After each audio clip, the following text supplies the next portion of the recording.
Chapter 1 of Rich Dad and Poor Dad. Chapter 1 Lesson 1. Heading. The rich don't work for money. Paragraph. The poor and the middle class work for money. The rich have money work for them. Dad, can you tell me how to get rich? My dad put down the evening paper. Why do you want to get rich, son?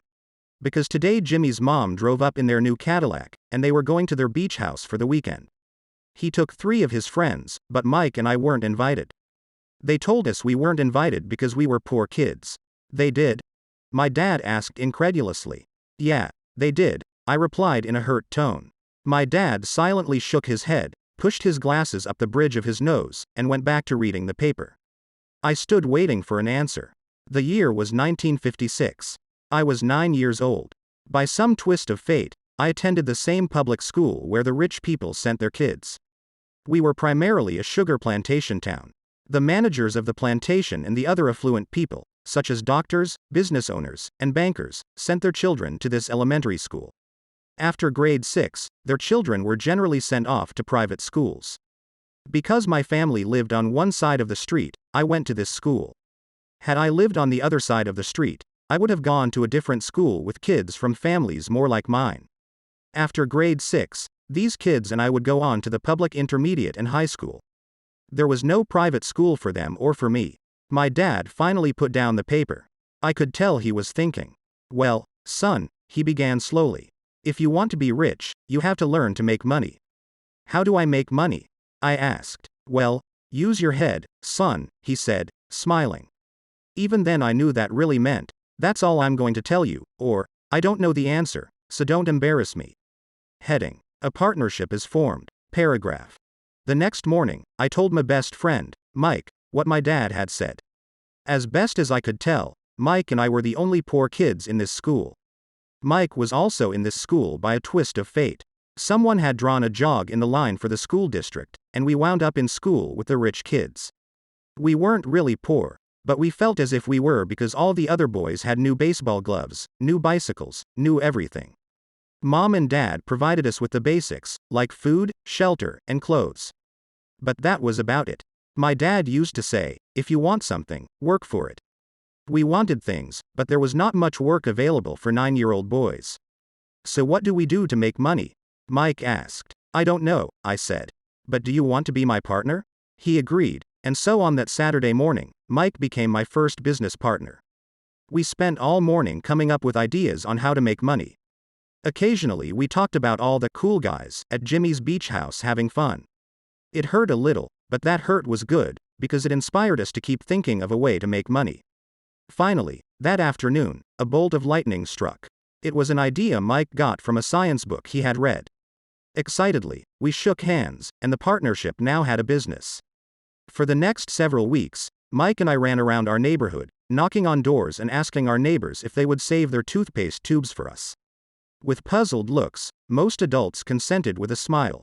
Some asked us what we were doing, to which we replied, we can't tell you.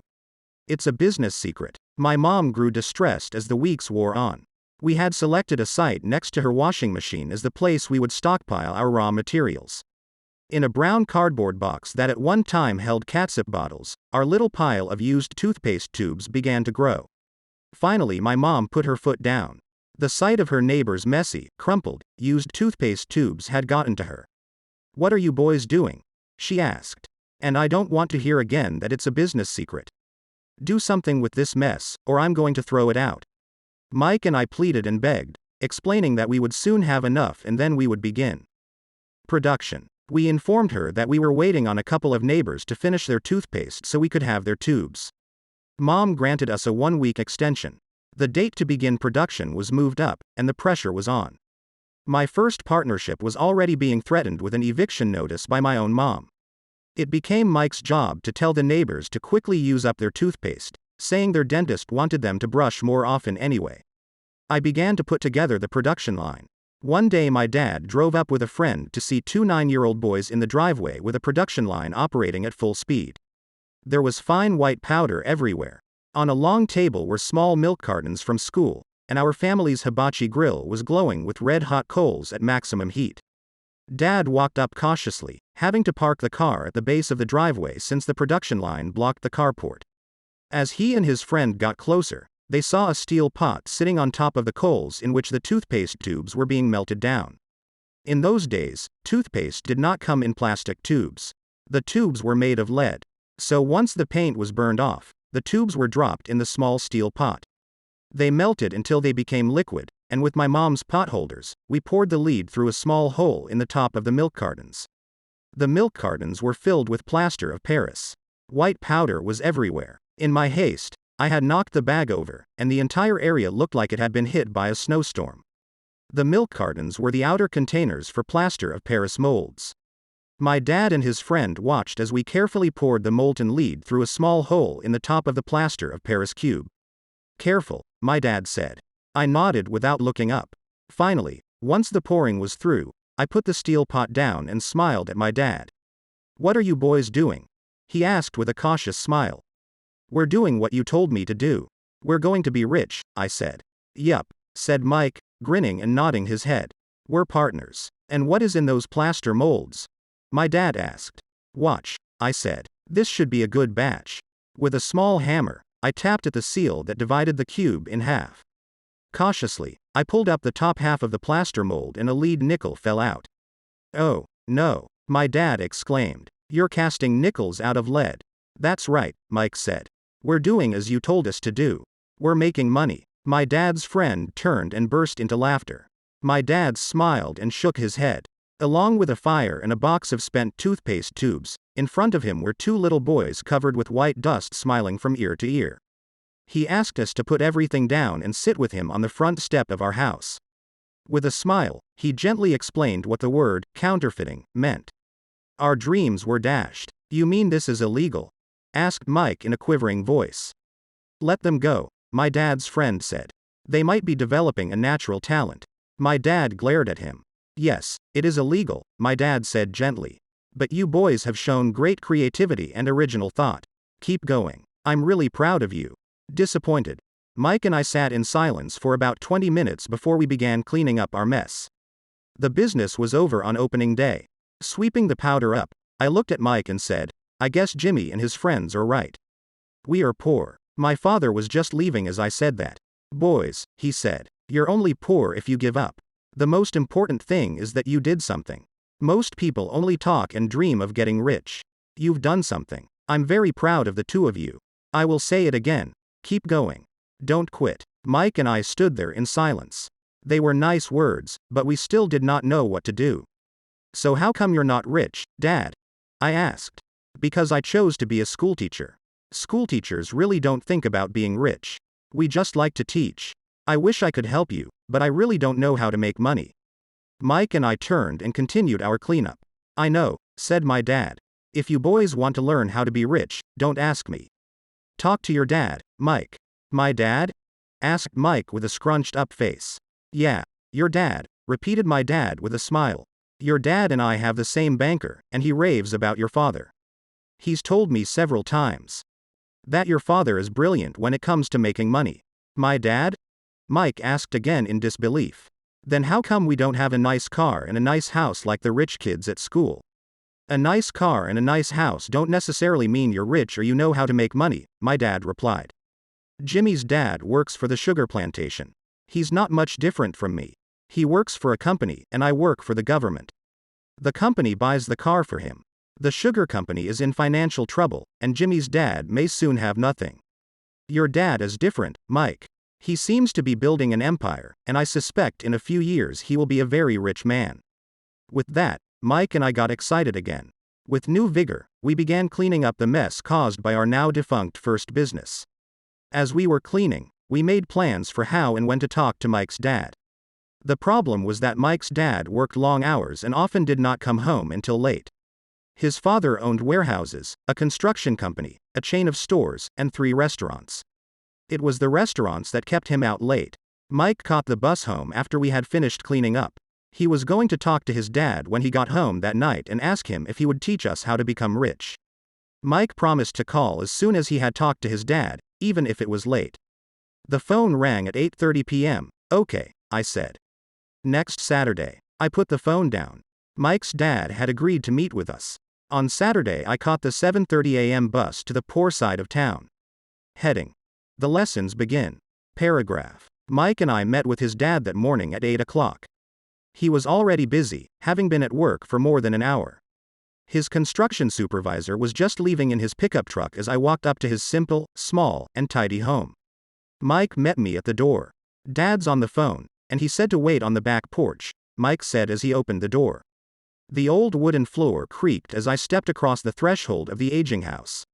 There was a cheap mat just inside the door. The mat was there to hide the years of wear from countless footsteps that the floor had supported. Although clean, it needed to be replaced. I felt claustrophobic as I entered the narrow living room that was filled with old musty overstuffed furniture that today would be collector's items. Sitting on the couch were two women, both a little older than my mom. Across from the women sat a man in workman's clothes. He wore khaki slacks and a khaki shirt, neatly pressed but without starch, and polished work boots. He was about 10 years older than my dad. They smiled as Mike and I walked past them toward the back porch. I smiled back shyly. "Who are those people?" I asked. "Oh, they work for my dad. The older man runs his warehouses, and the women are the managers of the restaurants. And as you arrived, you saw the construction supervisor who is working on a road project about 50 miles from here. His other supervisor, who is building a track of houses, left before you got here."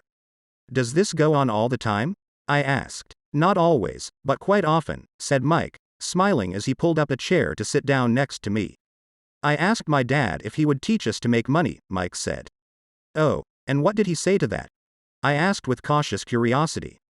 "Well, he had a funny look on his face at first, and then he said he would make us an offer." "Oh," I said, rocking my chair back against the wall. I sat there perched on two rear legs of the chair. Mike did the same thing. "Do you know what the offer is?" I asked. "No, but we'll soon find out." Suddenly, Mike's dad burst through the rickety screen door and onto the porch. Mike and I jumped to our feet, not out of respect, but because we were startled. "Ready, boys?" he asked as he pulled up a chair to sit down with us. We nodded our heads as we pulled our chairs away from the wall to sit in front of him. He was a big man, about 6 feet tall and 200 pounds. My dad was taller, about the same weight, and 5 years older than Mike's dad. They sort of looked alike, though not of the same ethnic makeup. Maybe their energy was similar. "Mike says you want to learn to make money? Is that correct, Robert?" I nodded my head quickly, but with a little trepidation. He had a lot of power behind his words and smile. "Okay, here's my offer. I'll teach you, but I won't do it classroom style. You work for me, I'll teach you. You don't work for me, I won't teach you. I can teach you faster if you work, and I'm wasting my time if you just want to sit and listen like you do in school. That's my offer. Take it or leave it." "Ah, may I ask a question first?" I asked. "No. Take it or leave it. I've got too much work to do to waste my time. If you can't make up your mind decisively, then you'll never learn to make money anyway. Opportunities come and go. Being able to know when to make quick decisions is an important skill. You have the opportunity that you asked for. School is beginning, or it's over in 10 seconds, Mike's dad said with a teasing smile. "Take it," I said. "Take it," said Mike. "Good," said Mike's dad. "Mrs. Martin will be by in 10 minutes. After I'm through with her, you'll ride with her to my superette and you can begin working. I'll pay you 10 cents an hour, and you'll work 3 hours every Saturday." "But I have a softball game today," I said. Mike's dad lowered his voice to a stern tone. "Take it, or leave it," he said. "I'll take it," I replied, choosing to work and learn instead of playing. Heading. 30 cents later. Paragraph. By 9 a.m. that day, Mike and I were working for Mrs. Martin. She was a kind and patient woman. She always said that Mike and I reminded her of her 2 grown sons. Although kind, she believed in hard work and kept us moving. We spent 3 hours taking canned goods off the shelves, brushing each can with a feather duster to get the dust off, and then restacking them neatly. It was excruciatingly boring work. Mike's dad, whom I call my rich dad, owned 9 of these little superettes, each with a large parking lot. They were the early version of the 7-Eleven convenience stores, little neighborhood grocery stores where people bought items such as milk, bread, butter, and cigarettes. The problem was that this was Hawaii before air conditioning was widely used, and the stores could not close their doors because of the heat. On 2 sides of the store, the doors had to be wide open to the road and parking lot. Every time a car drove by or pulled into the parking lot, dust would swirl and settle in the store. We knew we had a job as long as there was no air conditioning. For 3 weeks, Mike and I reported to Mrs. Martin and worked our 3 hours. By noon, our work was over, and she dropped 3 little dimes in each of our hands. Now, even at the age of 9 in the mid-1950s, 30 cents was not too exciting. Comic books cost 10 cents back then, so I usually spent my money on comic books and went home. By Wednesday of the 4th week, I was ready to quit. I had agreed to work only because I wanted to learn to make money from Mike's dad, and now I was a slave for 10 cents an hour. On top of that, I had not seen Mike's dad since that first Saturday. I'm quitting, I told Mike at lunchtime. School was boring, and now I did not even have my Saturdays to look forward to. But it was the 30 cents that really got to me. This time Mike smiled. What are you laughing at? I asked with anger and frustration. Dad said this would happen. He said to meet with him when you were ready to quit. What? I said indignantly. He's been waiting for me to get fed up? Sort of, Mike said. Dad's kind of different. He doesn't teach like your dad. Your mom and dad lecture a lot. My dad is quiet and a man of few words. You just wait till this Saturday. I'll tell him you're ready. You mean I've been set up? No, not really, but maybe. Dad will explain on Saturday. Heading. Waiting in line on Saturday. Paragraph. I was ready to face Mike's dad. Even my real dad was angry with him. My real dad, the one I call the poor one, thought that my rich dad was violating child labor laws and should be investigated. My educated, poor dad told me to demand what I deserve, at least 25 cents an hour. My poor dad told me that if I did not get a raise, I was to quit immediately. You don't need that damn job anyway, said my poor dad with indignation. At 8 o'clock Saturday morning, I walked through the door of Mike's house when Mike's dad opened it. Take a seat and wait in line, he said as I entered. He turned and disappeared into his little office next to a bedroom. I looked around the room and didn't see Mike anywhere. Feeling awkward, I cautiously sat down next to the same 2 women who were there 4 weeks earlier. They smiled and slid down the couch to make room for me. 45 minutes went by, and I was steaming. The 2 women had met with him and left 30 minutes earlier. An older gentleman was in there for 20 minutes and was also gone. The house was empty, and here I sat in a musty, dark living room on a beautiful sunny Hawaiian day, waiting to talk to a cheapskate who exploited children. I could hear him rustling around the office, talking on the phone, and ignoring me. I was ready to walk out, but for some reason I stayed. Finally, 15 minutes later, at exactly 9 o'clock, Rich Dad walked out of his office, said nothing, and signaled with his hand for me to enter. I understand you want a raise, or you're going to quit, Rich Dad said as he swiveled in his office chair. Well, you're not keeping your end of the bargain, I blurted out, nearly in tears. It was really frightening for me to confront a grown-up. You said that you would teach me if I worked for you. Well, I've worked for you. I've worked hard. I've given up my baseball games to work for you, but you haven't kept your word, and you haven't taught me anything. You are a crook like everyone in town thinks you are. You're greedy. You want all the money and don't take care of your employees. You made me wait and don't show me any respect. I'm only a little boy, but I deserve to be treated better. Rich Dad rocked back in his swivel chair, hands up to his chin, and stared at me. Not bad, he said. In less than a month, you sound like most of my employees. What? I asked. Not understanding what he was saying, I continued with my grievance. I thought you were going to keep your end of the bargain and teach me. Instead, you want to torture me? That's cruel. That's really cruel. I am teaching you, Rich Dad said quietly. What have you taught me? Nothing, I said angrily. You haven't even talked to me once since I agreed to work for peanuts. 10 cents an hour. Ha, I should notify the government about you. We have child labor laws, you know. My dad works for the government, you know. Wow, said Rich Dad. Now you sound just like most of the people who used to work for me. People I've either fired or who have quit. So what do you have to say? I demanded, feeling pretty brave for a little kid. You lied to me. I've worked for you, and you have not kept your word. You haven't taught me anything. How do you know that I've not taught you anything? Asked Rich Dad calmly. Well, you've never talked to me. I've worked for 3 weeks and you have not taught me anything, I said with a pout. Does teaching mean talking or a lecture? Rich Dad asked. Well, yes, I replied. That's how they teach you in school, he said, smiling. But that is not how life teaches you, and I would say that life is the best teacher of all. Most of the time, life does not talk to you. It just sort of pushes you around. Each push is life saying, "Wake up. There's something I want you to learn." What is this man talking about? I asked myself silently. Life pushing me around, was life talking to me? Now I knew I had to quit my job. I was talking to someone who needed to be locked up. If you learn life's lessons, you will do well. If not, life will just continue to push you around. People do two things. Some just let life push them around. Others get angry and push back. But they push back against their boss, or their job, or their husband or wife. They do not know it's life that's pushing. I had no idea what he was talking about. Life pushes all of us around. Some people give up and others fight. A few learn the lesson and move on. They welcome life pushing them around. To these few people, it means they need and want to learn something. They learn and move on. Most quit, and a few like you fight. Rich Dad stood and shut the creaky old wooden window that needed repair. If you learn this lesson, you will grow into a wise, wealthy, and happy young man. If you don't, you will spend your life blaming a job, low pay, or your boss for your problems. You'll live life always hoping for that big break that will solve all your money problems. Rich Dad looked over at me to see if I was still listening. His eyes met mine. We stared at each other, communicating through our eyes. Finally, I looked away once I had absorbed his message. I knew he was right. I was blaming him, and I did ask to learn.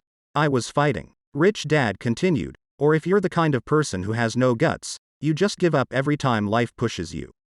If you're that kind of person, you'll live all your life playing it safe, doing the right things, saving yourself for some event that never happens. Then you die a boring old man. You'll have lots of friends who really like you because you were such a nice hard-working guy.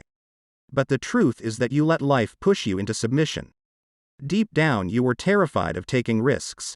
You really wanted to win, but the fear of losing was greater than the excitement of winning. Deep inside, you and only you will know you didn't go for it. You chose to play it safe. Our eyes met again. You've been pushing me around? I asked. Some people might say that, smiled Rich Dad. I would say that I just gave you a taste of life. What taste of life? I asked, still angry, but now curious and ready to learn. You boys are the first people who have ever asked me to teach them how to make money. I have more than 150 employees, and not one of them has asked me what I know about money. They ask me for a job and a paycheck, but never to teach them about money. So most will spend the best years of their lives working for money, not really understanding what it is they are working for. I sat there listening intently. So when Mike told me you wanted to learn how to make money, I decided to design a course that mirrored real life. I could talk until I was blue in the face, but you wouldn't hear a thing. So I decided to let life push you around a bit so you could hear me. That's why I only paid you 10 cents. So what is the lesson I learned from working for only 10 cents an hour? I asked. That you're cheap and exploit your workers? Rich Dad rocked back and laughed heartily. Finally he said, you'd best change your point of view. Stop blaming me and thinking I'm the problem. If you think I'm the problem, then you have to change me. If you realize that you're the problem, then you can change yourself, learn something, and grow wiser. Most people want everyone else in the world to change but themselves. Let me tell you, it's easier to change yourself than everyone else. I don't understand, I said. Don't blame me for your problems, Rich Dad said, growing impatient. But you only pay me 10 cents. So what are you learning? Rich Dad asked, smiling. That you're cheap, I said with a sly grin. See, you think I'm the problem, said Rich Dad. But you are. Well, keep that attitude and you'll learn nothing. Keep the attitude that I'm the problem, and what choices do you have? Well, if you don't pay me more or show me more respect and teach me, I'll quit. Well put, Rich Dad said. And that's exactly what most people do. They quit and go looking for another job, a better opportunity, and higher pay, actually thinking that this will solve the problem. In most cases, it won't. So what should I do? I asked. Just take this measly 10 cents an hour and smile? Rich Dad smiled. That's what the other people do. But that's all they do. Waiting for a raise thinking that more money will solve their problems. Most just accept it, and some take a second job working harder, but again accepting a small paycheck. I sat staring at the floor, beginning to understand the lesson Rich Dad was presenting. I could sense it was a taste of life. Finally, I looked up and asked, so what will solve the problem? This, he said, leaning forward in his chair and tapping me gently on the head. This stuff between your ears.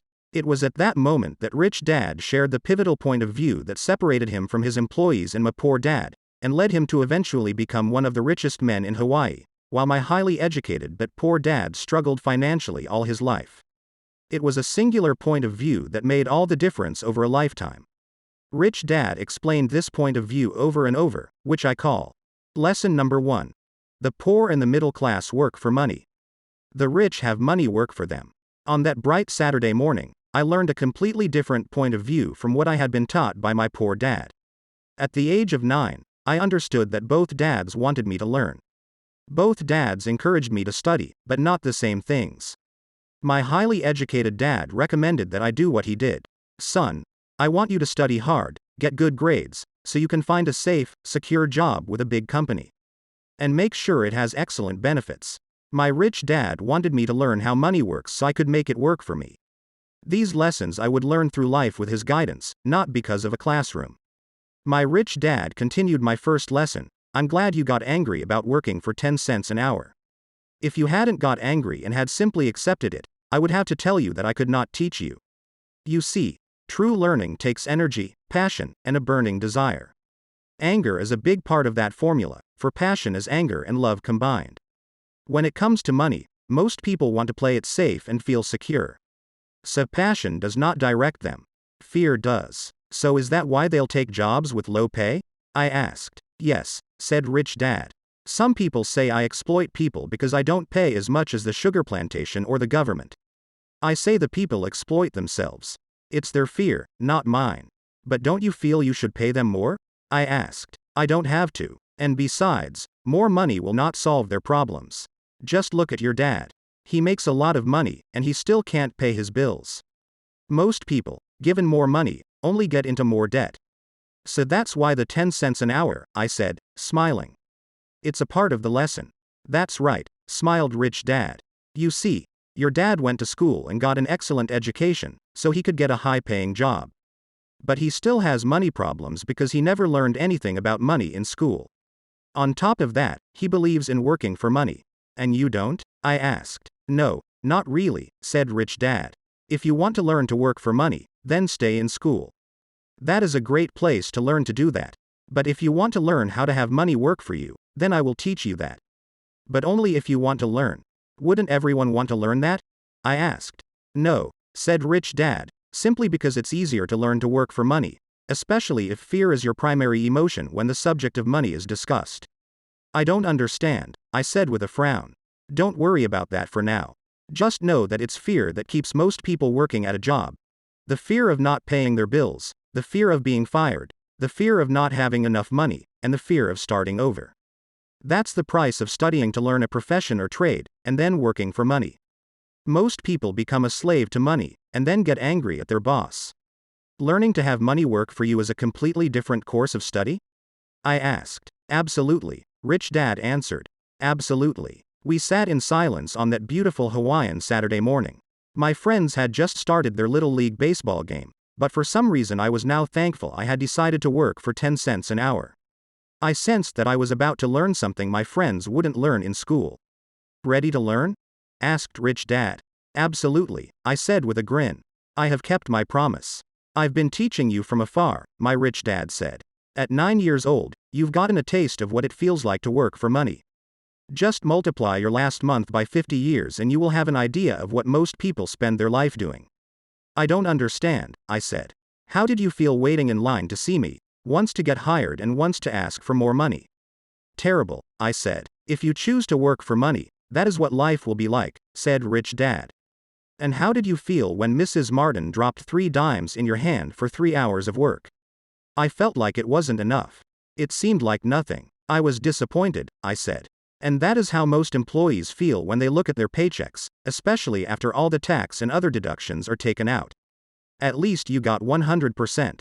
You mean most workers don't get paid everything? I asked with amazement. Heavens no, said Rich Dad. The government always takes its share first. How do they do that? I asked. Taxes, said Rich Dad. You're taxed when you earn. You're taxed when you spend. You're taxed when you save. You're taxed when you die. Why do people let the government do that to them?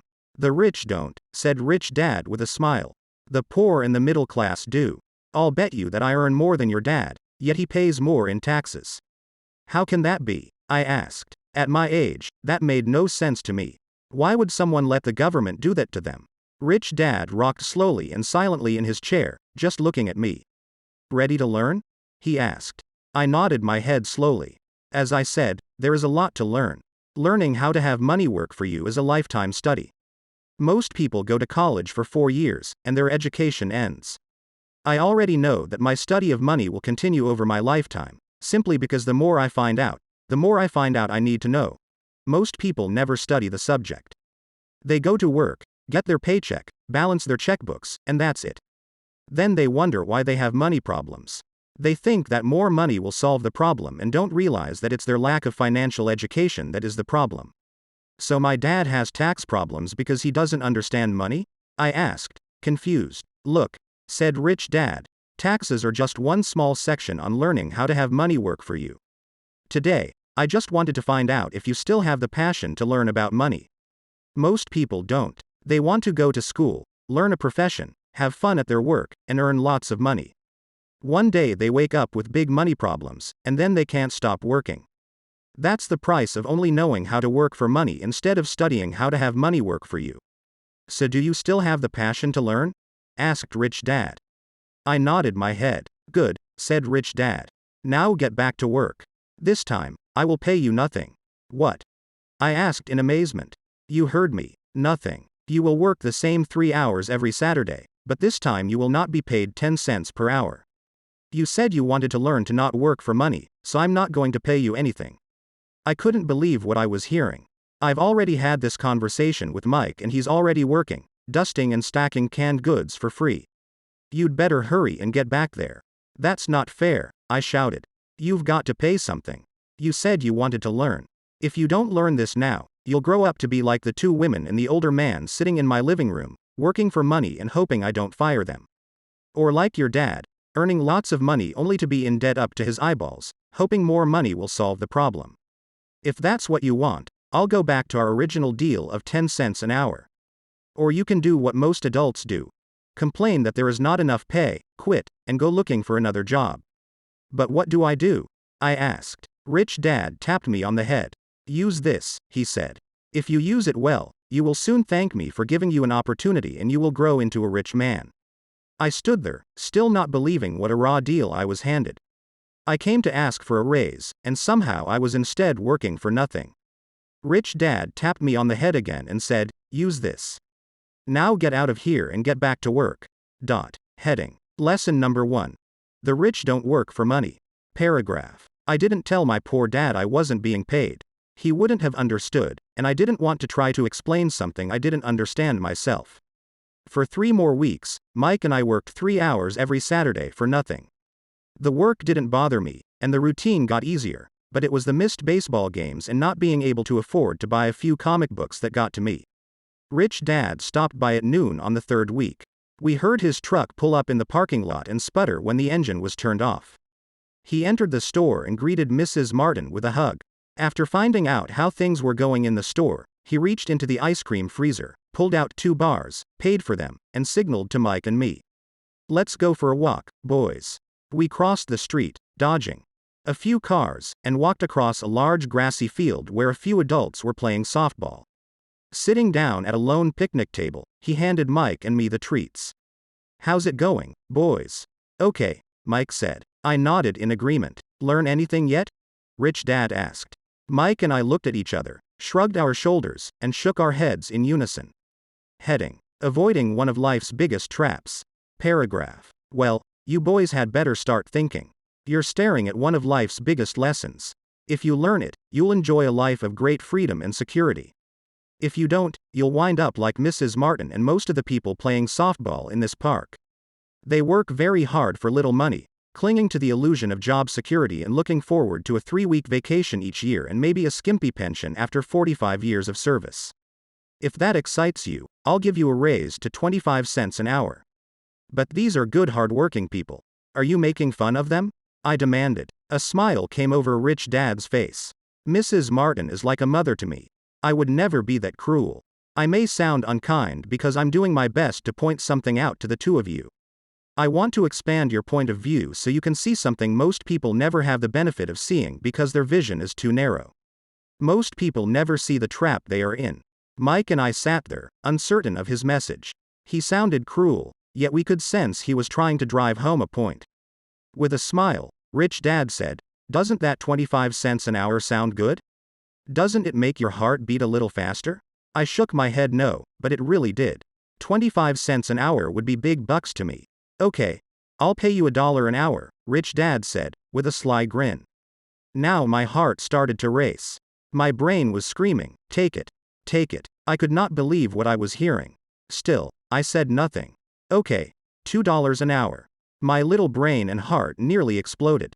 After all, it was 1956 and being paid $2 an hour would have made me the richest kid in the world. I couldn't imagine earning that kind of money. I wanted to say yes.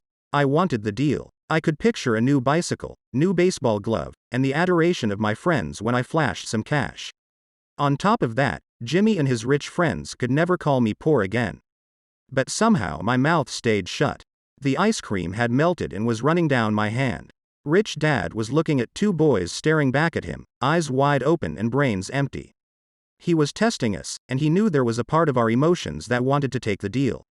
He understood that every person has a weak and needy part of their soul that can be bought, and he knew that every individual also had a part of their soul that was resilient and could never be bought. It was only a question of which one was stronger. "Okay. $5 an hour." Suddenly I was silent. Something had changed. The offer was too big and ridiculous. Not many grown-ups in 1956 made more than that, but quickly my temptation disappeared, and calm set in. Slowly, I turned to my left to look at Mike. He looked back at me. The part of my soul that was weak and needy was silenced. The part of me that had no price took over. Quotation. People's lives are forever controlled by two emotions, fear and greed. Paragraph. I knew Mike had gotten to that point too. Good, Rich Dad said softly. Most people have a price. And they have a price because of human emotions named fear and greed. First, the fear of being without money motivates us to work hard, and then once we get that paycheck, greed or desire starts us thinking about all the wonderful things money can buy. The pattern is then set. What pattern? I asked. The pattern of get up, go to work, pay bills. Get up, go to work, pay bills. People's lives are forever controlled by two emotions, fear and greed. Offer them more money and they continue the cycle by increasing their spending. This is what I call the rat race. There is another way? Mike asked. Yes, said Rich Dad slowly. But only a few people find it. And what is that way? Mike asked. That's what I hope you boys will learn as you work and study with me. That is why I took away all forms of pay. Any hints? Mike asked. We're kind of tired of working hard, especially for nothing. Well, the first step is telling the truth, said Rich Dad. We haven't been lying, I said. I did not say you were lying. I said to tell the truth, Rich Dad retorted. The truth about what? I asked. How you're feeling, Rich Dad said. You don't have to say it to anyone else. Just admit it to yourself. You mean the people in this park, the people who work for you, Mrs. Martin, they don't do that? I asked. I doubt it, said Rich Dad. Instead, they feel the fear of not having money. They don't confront it logically. They react emotionally instead of using their heads, Rich Dad said. Then, they get a few bucks in their hands and again, the emotions of joy, desire, and greed take over. And again they react, instead of think. So their emotions control their brain, Mike said. That's correct, said Rich Dad. Instead of admitting the truth about how they feel, they react to their feelings and fail to think. They feel the fear so they go to work, hoping that money will soothe the fear, but it doesn't. It continues to haunt them and they return to work, hoping again that money will calm their fears, and again it doesn't. Fear keeps them in this trap of working, earning money, working, earning money, hoping the fear will go away. But every day they get up, and that old fear wakes up with them. For millions of people that old fear keeps them awake all night, causing a night of turmoil and worry. So they get up and go to work, hoping that a paycheck will kill that fear gnawing at their soul. Money is running their lives, and they refuse to tell the truth about that. Money is in control of their emotions and their souls. Rich Dad sat quietly, letting his words sink in. Mike and I heard what he said but didn't understand fully what he was talking about. I just knew that I often wondered why grown-ups hurried off to work. It did not seem like much fun, and they never looked that happy, but something kept them going. Realizing we had absorbed as much as possible of what he was talking about, Rich Dad said, I want you boys to avoid that trap. That is really what I want to teach you. Not just to be rich, because being rich does not solve the problem. It doesn't? I asked, surprised. No, it doesn't. Let me explain the other emotion. Desire. Some call it greed, but I prefer desire. It's perfectly normal to desire something better, prettier, more fun, or exciting. So people also work for money because of desire. They desire money for the joy they think it can buy. But the joy that money brings is often short-lived, and they soon need more money for more joy, more pleasure, more comfort, and more security. So they keep working, thinking money will soothe their souls that are troubled by fear and desire. But money can't do that. Even rich people do this? Mike asked. Rich people included, said Rich Dad. In fact, the reason many rich people are rich isn't because of desire, but because of fear. They believe that money can eliminate the fear of being poor, so they amass tons of it, only to find the fear gets worse. Now they fear losing the money. I have friends who keep working even though they have plenty. I know people who have millions who are more afraid now than when they were poor. They're terrified of losing it all. The fears that drove them to get rich got worse. That weak and needy part of their soul is actually screaming louder. They don't want to lose the big houses, the cars, and the high life money has bought them. They worry about what their friends would say if they lost all their money. Many are emotionally desperate and neurotic, although they look rich and have more money. So is a poor man happier? I asked. No, I don't think so, replied Rich Dad. The avoidance of money is just as psychotic as being attached to money. As if on cue, the town derelict went past our table, stopping by the large rubbish can and rummaging around in it. The three of us watched him with great interest, when before we probably would have just ignored him. Rich Dad pulled $1 out of his wallet and gestured to the older man. Seeing the money, the derelict came over immediately, took the bill, thanked Rich Dad profusely, and hurried off, ecstatic with his good fortune. He's not much different from most of my employees, said Rich Dad. I've met so many people who say, oh, I'm not interested in money. Yet they'll work at a job for 8 hours a day. That's a denial of truth. If they weren't interested in money, then why are they working? That kind of thinking is probably more psychotic than a person who hoards money. Quotation. So many people say, oh, I'm not interested in money. Yet they'll work at a job for 8 hours a day. Paragraph. As I sat there listening to my Rich Dad, my mind flashed back to the countless times my own dad said, I'm not interested in money. He said those words often. He also covered himself by always saying, I work because I love my job. So what do? I asked. Not work for money until all traces of fear and greed are gone? No, that would be a waste of time, said Rich Dad. Emotions are what make us human. The word, emotion, stands for energy in motion. Be truthful about your emotions and use your mind and emotions in your favor, not against yourself. Whoa, said Mike. Don't worry about what I just said. It will make more sense in years to come. Just be an observer, not a reactor, to your emotions. Most people do not know that it's their emotions that are doing the thinking. Your emotions are your emotions, but you have got to learn to do your own thinking. Can you give me an example? I asked. Sure, replied Rich Dad. When a person says, I need to find a job, it's most likely an emotion doing the thinking. Fear of not having money generates that thought. But people do need money if they have bills to pay, I said. Sure they do, smiled Rich Dad. All I'm saying is that it's fear that is all too often doing the thinking. I don't understand, said Mike. For example, said Rich Dad, if the fear of not having enough money arises, instead of immediately running out to get a job, they instead might ask themselves this question. Will a job be the best solution to this fear over the long run? In my opinion, the answer is no. A job is really a short-term solution to a long-term problem. But my dad is always saying, stay in school and get good grades, so you can find a safe, secure job, I interjected, somewhat confused. Yes, I understand he says that, said Rich Dad, smiling. Most people recommend that, and it's a good path for most people. But people make that recommendation primarily out of fear. You mean my dad says that because he's afraid? Yes, said Rich Dad. He's terrified that you won't earn enough money and won't fit into society. Don't get me wrong, he loves you and wants the best for you. I too believe an education and a job are important, but it won't handle the fear. You see, that same fear that makes him get up in the morning to earn a few bucks is the fear that is causing him to be so fanatical about your going to school. So what do you recommend? I asked. I want to teach you to master the power of money, instead of being afraid of it. They don't teach that in school, and, if you don't learn it, you become a slave to money. It was finally making sense. He wanted us to widen our views and to see what the Mrs. Martins of this world couldn't see. He used examples that sounded cruel at the time, but I've never forgotten them. My vision widened that day, and I began to see the trap that lay ahead for most people. You see, we're all employees ultimately. We just work at different levels, said Rich Dad. I just want you boys to have a chance to avoid the trap caused by those two emotions, fear and desire. Use them in your favor, not against you. That's what I want to teach you. I'm not interested in just teaching you to make a pile of money. That won't handle the fear or desire.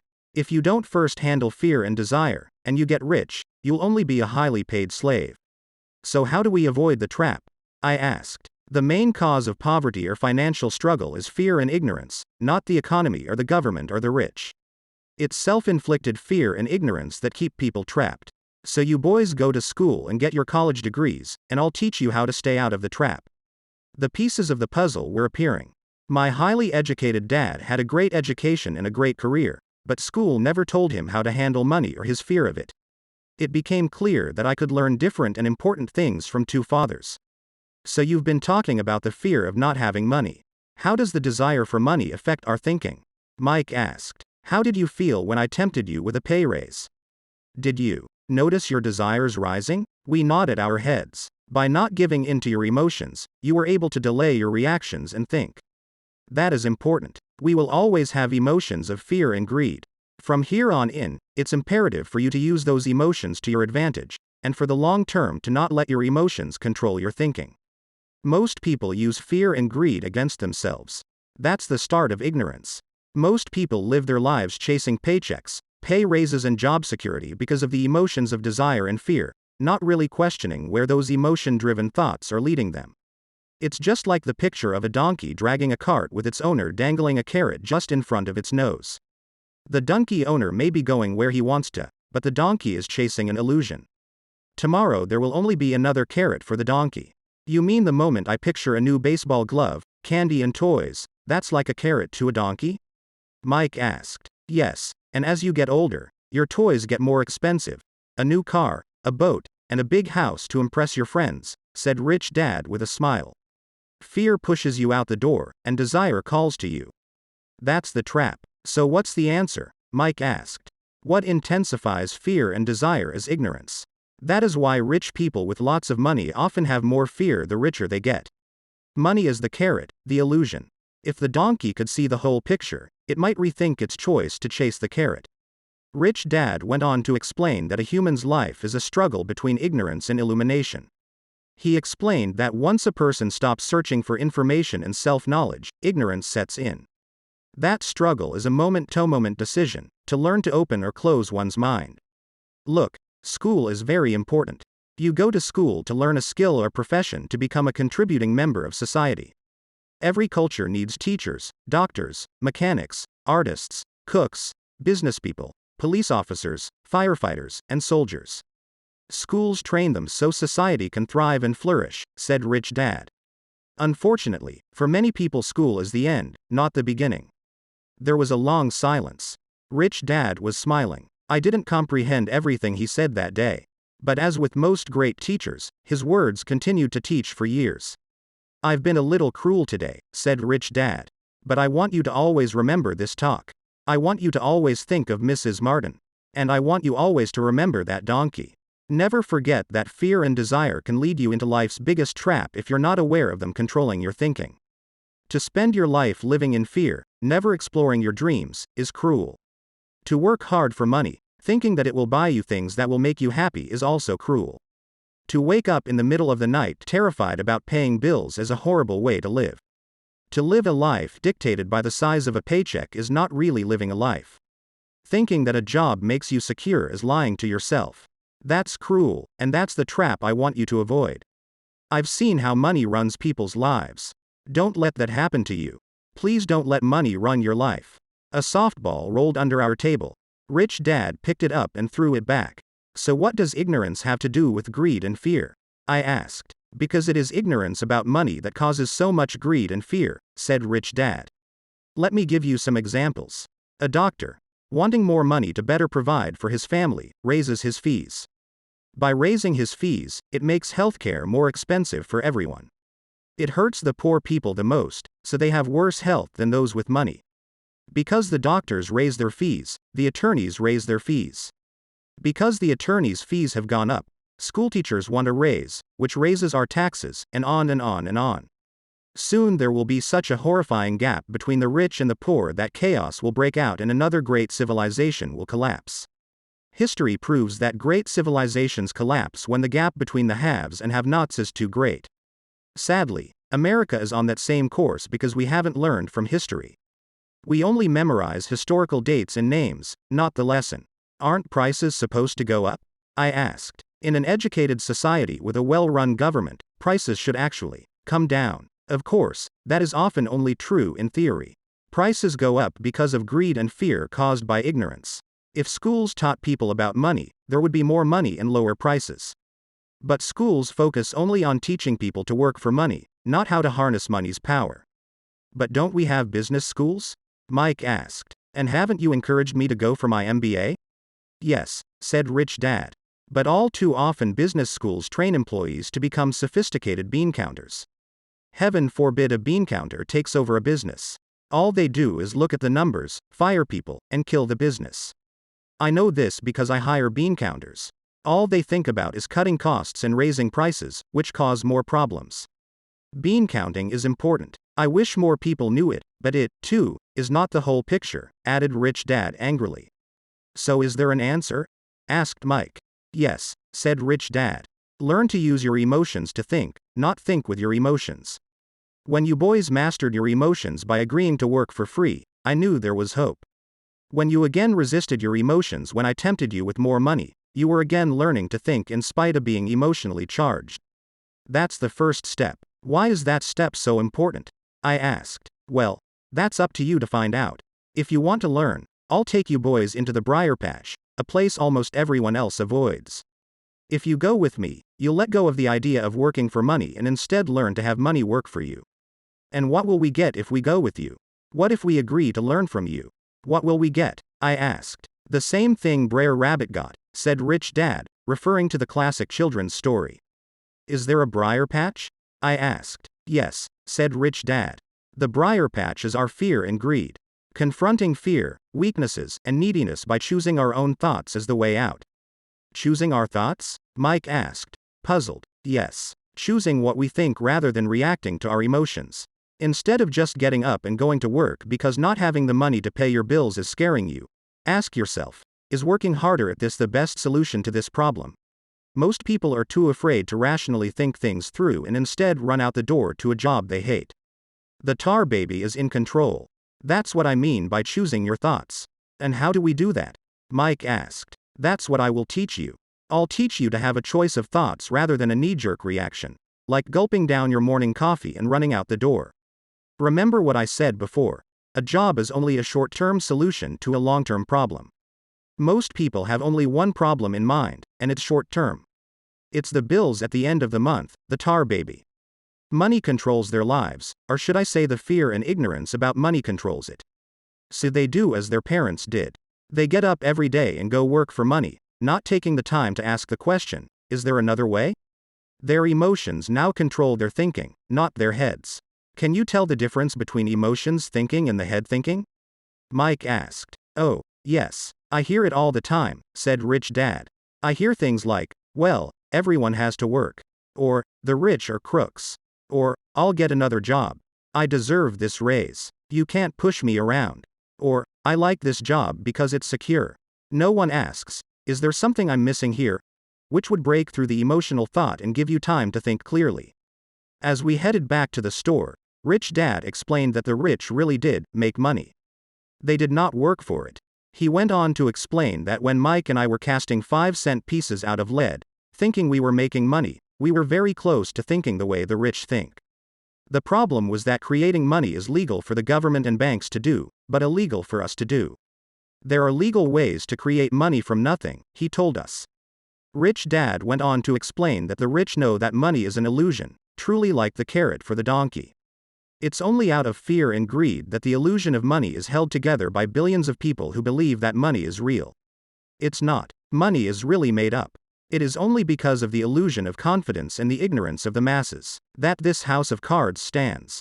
He talked about the gold standard that America was on, and that each dollar bill was actually a silver certificate.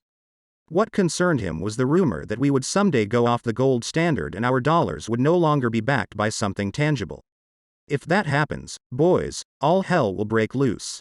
The poor, the middle class, and the ignorant will have their lives ruined simply because they will continue to believe that money is real and that the company they work for, or the government, will look after them. We really did not understand what he was saying that day, but over the years, it made more and more sense. Heading. Seeing what others miss. Paragraph. As he climbed into his pickup truck outside his convenience store, Rich Dad said, "Keep working, boys. But the sooner you forget about needing a paycheck, the easier your adult life will be. Keep using your brain. Work for free, and soon your mind will show you ways of making money far beyond what I could ever pay you. You will see things that other people never see. Most people never see these opportunities because they're looking for money and security, so that's all they get. The moment you see one opportunity, you'll see them for the rest of your life. The moment you do that, I'll teach you something else. Learn this, and you'll avoid one of life's biggest traps." Mike and I picked up our things from the store and waved goodbye to Mrs. Martin. We went back to the park, to the same picnic bench, and spent several more hours thinking and talking. We spent the next week at school thinking and talking, too. For 2 more weeks, we kept thinking, talking, and working for free. At the end of the second Saturday, I was again saying goodbye to Mrs. Martin and looking at the comic book stand with a longing gaze. The hard thing about not even getting 30 cents every Saturday was that I didn't have any money to buy comic books. Suddenly, as Mrs. Martin said goodbye to Mike and me, I saw her do something I'd never seen her do before. Mrs. Martin was cutting the front page of the comic book in half. She kept the top half of the comic book cover and threw the rest of the book into a large cardboard box. When I asked her what she did with the comic books, she said, "I throw them away. I give the top half of the cover back to the comic book distributor for credit when he brings in the new comics. He's coming in an hour." Mike and I waited for an hour. Soon the distributor arrived, and I asked him if we could have the comic books. To my delight, he said, "You can have them if you work for this store and do not resell them." Remember our old business partnership? Well, Mike and I revived it. Using a spare room in Mike's basement, we began piling hundreds of comic books in that room. Soon our comic book library was open to the public. We hired Mike's younger sister, who loved to study, to be head librarian. She charged each child 10 cents admission to the library, which was open from 2:30 p.m. to 4:30 p.m. every day after school. The customers, the children of the neighborhood, could read as many comics as they wanted in 2 hours. It was a bargain for them since a comic cost 10 cents each, and they could read 5 or 6 in 2 hours. Mike's sister would check the kids as they left to make sure they weren't borrowing any comic books. She also kept the books, logging in how many kids showed up each day, who they were, and any comments they might have. Mike and I averaged $9.50 per week over a 3-month period. We paid his sister $1 a week and allowed her to read the comics for free, which she rarely did since she was always studying. Mike and I kept our agreement by working in the store every Saturday and collecting all the comic books from the different stores. We kept our agreement to the distributor by not selling any comic books. We burned them once they got too tattered. We tried opening a branch office, but we could never quite find someone as trustworthy and dedicated as Mike's sister. At an early age, we found out how hard it was to find good staff. 3 months after the library first opened, a fight broke out in the room. Some bullies from another neighborhood pushed their way in, and Mike's dad suggested we shut down the business. So our comic book business shut down, and we stopped working on Saturdays at the convenience store. But Rich Dad was excited because he had new things he wanted to teach us. He was happy because we had learned our first lesson so well. We learned to make money work for us. By not getting paid for our work at the store, We were forced to use our imaginations to identify an opportunity to make money. By starting our own business, the comic book library, we were in control of our own finances, not dependent on an employer. The best part was that our business generated money for us, even when we weren't physically there. Our money worked for us. Instead of paying us money, Rich Dad had given us so much more.